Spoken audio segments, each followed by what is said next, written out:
दोस्तों स्वागत है आप सभी का एक नए वीडियो में। आइए जानते हैं उत्तर प्रदेश समेत देश और दुनिया की सिलेक्टेड काम की 25 महत्व बड़ी खबरें। ये खबर आपके काम की है। आइए जानते हैं 1 अप्रैल से जो बदलाव हुए हैं उसका असर आम नागरिकों पर क्या हुआ है और साथ ही क्या चीजें सस्ती हुई, क्या चीजें महंगी हुई, इस वीडियो में जान लेंगे। कई ऐसे नियम है जो लागू कर दिए गए हैं यूपी में भी, जानेंगे एक एक करके। आप हमारे साथ अंत तक बने रहिए। चलिए शुरू करते हैं। बात पहले खबर की तो एक तिथि और एक त्योहार का नियम पूरे यूपी में होगा लागू। सीएम के निर्देश पर काशी विद्वत परिषद ने तैयार की है रूपरेखा। एक तिथि एक त्योहार का नियम अब पूरे प्रदेश में लागू होगा। बनारस के प्रकाशित पंचांग के आधार पर ही प्रदेश के व्रत, पर्व और अवकाश का निर्धारण होगा। मुख्यमंत्री योगी आदित्यनाथ के निर्देश पर काशी विद्वत परिषद ने इसका खाका तैयार किया है। पंचांगकारों की सहमति के बाद इस दिशा में कार्य भी शुरू हो चुका है।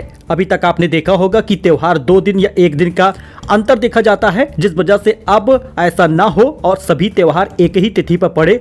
इसके लिए सरकार ने नई पहल लाई है। आपने देखा होगा नवरात्र हो या रामनवमी या फिर जन्माष्टमी या रक्षाबंधन, तमाम त्योहार की डेट आगे पीछे हो जाती है। लोगों के पंचांग एक बराबर नहीं होते, तो ऐसी चीजें अब समाप्त होंगी।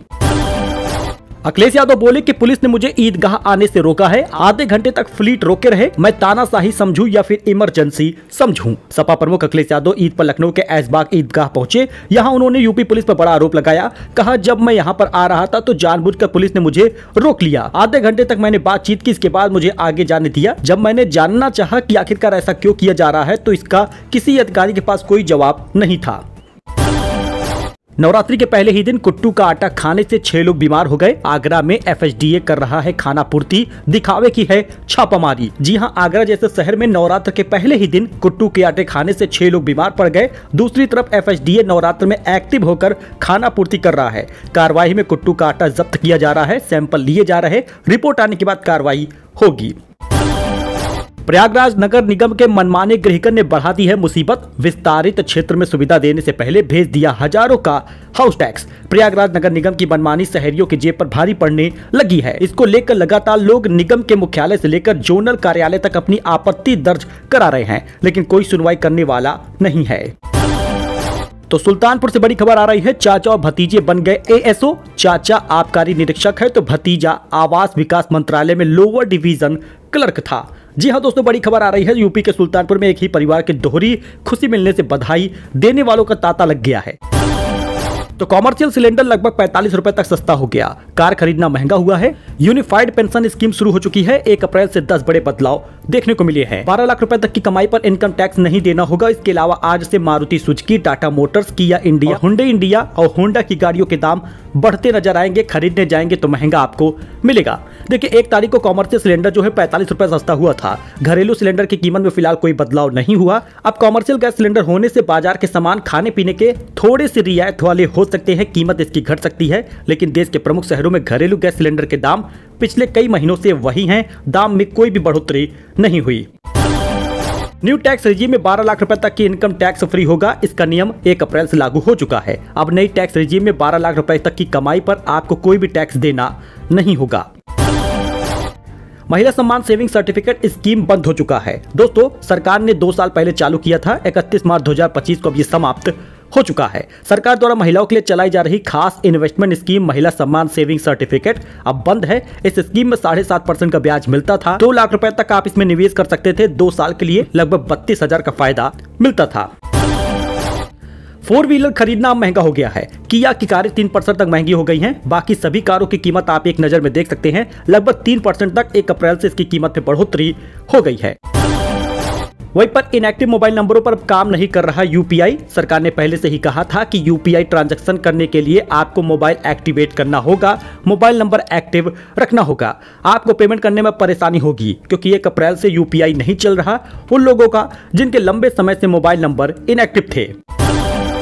वरिष्ठ नागरिकों को ब्याज से आय अब दोगुनी छूट दे रही है। पहले 50,000 रुपए तक टैक्स छूट रहता था, अब 1 लाख रुपए तक की आय पर छूट रहेगा। पोस्ट ऑफिस की ब्याज से होने वाली कमाई पर मिलने वाली टैक्स छूट को 50,000 से बढ़ाकर 1 लाख कर दिया गया है। इस बीच केंद्रीय कर्मचारियों के लिए यूनिफाइड पेंशन स्कीम भी शुरू हो चुकी है, यानी कि आप 12 महीनों का औसत मूल वेतन के 50% के बराबर पेंशन के लिए पात्र होंगे। इसमें न्यूनतम पेंशन 10,000 रुपए महीने की गारंटी भी दी गई है। यूपीएस के तहत कर्मचारी अपनी सैलरी का 10% योगदान देंगे, जबकि सरकार 18.5% का योगदान करेगी। यानी कुल मिलाकर अगर आप यूपीएस के साथ जाते हैं, यूनिफाइड पेंशन स्कीम के साथ जाते हैं, अंतिम 12 महीनों के औसत पर आपको मूल वेतन का आधा पेंशन मिलता रहेगा। लेकिन इसके साथ ही बैंक में मिनिमम बैलेंस से जुड़े कई नियम लागू हो चुके हैं। 1 अप्रैल से एसबीआई हो या Punjab national bank, Canara bank हो या कोई अन्य बैंक, सभी बैंकों ने मिनिमम बैलेंस को अपने अकाउंट में रखने के लिए कहा है। मतलब एक आंकड़ा लगाया गया है, बैंकों ने ये राशि तय कर दी है, लेकिन राशि अलग अलग है, तो आप अपने बैंक के हिसाब से देख लीजिएगा। यानी कि अगर आप मिनिमम बैलेंस नहीं रखेंगे जितना रखना चाहिए, तो आप पर जुर्माना लगेगा, बैंक आपके अकाउंट से पैसा काटेगी। फिलहाल पेट्रोल डीजल के दाम में कोई बदलाव नहीं हुआ, तो ये कुछ चीजें सस्ती हुई हैं और महंगी हुई हैं। वही पीएफ से ऑटो क्लेम की लिमिट बढ़कर 5 लाख रुपए होगी। बायजूस रविंद्रन जल्द ही कंपनी को रिलॉन्च करेंगे। अमेजॉन नोकिया के बीच पेटेंट विवाद भी सुलझ चुका है। दोस्तों बड़ी खबर आ रही है। दरअसल पीएफ से ऑटो क्लेम की लिमिट बढ़कर 5 लाख होगी। सीबीटी के अप्रूवल के बाद लागू हो गया है फैसला। 1 लाख रुपए तक निकाल सकते हैं कर्मचारी। इस बीच $22 मिलियन से जीरो तक पहुंच गया बायजूस रविंदर ने कहा कि अब हम फिर उठेंगे, पुराने कर्मचारियों को वापस लाएंगे। निसान रेनो जॉइंट वेंचर की बची हुई हिस्सेदारी खरीदेगा Renault group. Nissan motor corp के साथ यह डील होगी। इसके पास अभी भी 51% हिस्सेदारी है। अमेजॉन नोकिया के बीच पेटेंट विवाद सुलझ चुका है। दोनों कंपनियों ने एक दूसरे के खिलाफ मुकदमे वापस लिए हैं। वीडियो टेक्नोलॉजी पेटेंट पर मतभेद रहा था। तो 14 राज्यों में आंधी बारिश का अलर्ट है। मध्य प्रदेश में ओले गिरने की आशंका है। आईएमडी की चेतावनी है, इस साल भीषण गर्मी होगी। मौसम विभाग ने मंगलवार को मध्य प्रदेश, छत्तीसगढ़, गुजरात समेत 14 राज्यों में बारिश और आंधी का अनुमान जताया था। हालांकि आज भी ऐसा ही अनुमान है। मध्य प्रदेश समेत 3 राज्यों में ओले भी गिरे हैं। दोस्तों विभाग ने इस साल अप्रैल से जून के बीच में भीषण गर्मी का यानी उच्च तापमान का संकेत दिया है। राज्य में मौसम का हाल आप इस मैप के जरिए समझ सकते हैं। फिलहाल दोस्तों बारिश भी कुछ जगहों पर होगी, लेकिन उत्तर प्रदेश या फिर उत्तरी इलाकों में भीषण गर्मी पड़ने वाली है। अभी मार्च में ही 41 का तापमान पहुंच रहा है। दुनिया के सबसे ऊंचे रेल ब्रिज का उद्घाटन होगा 19 तारीख को। कटरा श्रीनगर वंदे भारत एक्सप्रेस ट्रेन का भी इनॉग्रेशन करेंगे। पीएम मोदी उधमपुर जाएंगे। प्रधानमंत्री नरेंद्र मोदी 19 अप्रैल को जम्मू कश्मीर के दौरे पर जाएंगे। सबसे पहले वे उधमपुर में दुनिया के सबसे ऊंचे रेलवे ब्रिज का यानी चिनाब ब्रिज का उद्घाटन करेंगे। इसके बाद वे कटरा माता वैष्णो देवी पहुंचकर जम्मू कश्मीर वंदे भारत एक्सप्रेस ट्रेन को हरी झंडी दिखाएंगे। केंद्रीय मंत्री जितेंद्र सिंह ने बताया कि फिलहाल जम्मू रेलवे स्टेशन पर मरम्मत का काम चल रहा है। इस वजह से ट्रेन सेवा अस्थायी रूप से कटरा से शुरू की जा रही है। अब आप विजुअल से समझ सकते हैं कि कितना ऊंचाई है। एयरफील्ड टावर से भी तो ऊंचाई अपना ब्रिज है। अब कटरा श्रीनगर वंदे भारत ट्रेन का रूट भी आप इस मैप में देख सकते हैं। भारत और अमेरिका मिलकर भारत में परमाणु रिएक्टर बनाएंगे। 2007 में हुए समझौते को 18 साल बाद अमेरिकी प्रशासन की मंजूरी मिल चुकी है। तो दोस्तों ट्रंप के टैरिफ वार से गिर गया शेयर मार्केट। S&P और नैस्डैक को सबसे बड़ा झटका लगा है।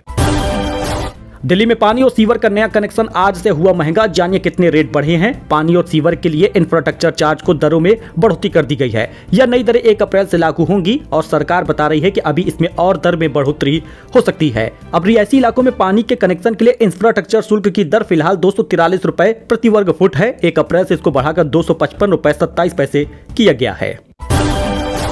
पंजाब एंड सिंध बैंक अपने करोड़ों ग्राहकों को दिया झटका। एफडी पर इतना ब्याज घटा दिया है। अगर आप भी एफडी करना चाहते हैं और सोच रहे हैं पंजाब एंड सिंध बैंक में एफडी कर ले तो आपको बड़ा झटका लगेगा। अब आपको कम ब्याज रेट मिलेगा। स्पेशल एफडी पर बढ़ाया गया है निवेश का समय। सभी भारतीय निवासी एनआरआई और एनआरओ इस एफडी में निवेश कर सकते हैं। रेगुलर एफडी पर इंटरेस्ट रेट आप देख सकते हैं। जितने अधिक दिन का आप एफडी कराते हैं उतना अच्छा ब्याज मिलेगा। खास बात यह है कि 375 दिन वाली एफडी पर 7.25% का ब्याज मिल रहा है और 444 दिन की एफडी पर 7.10% का ब्याज मिलता है।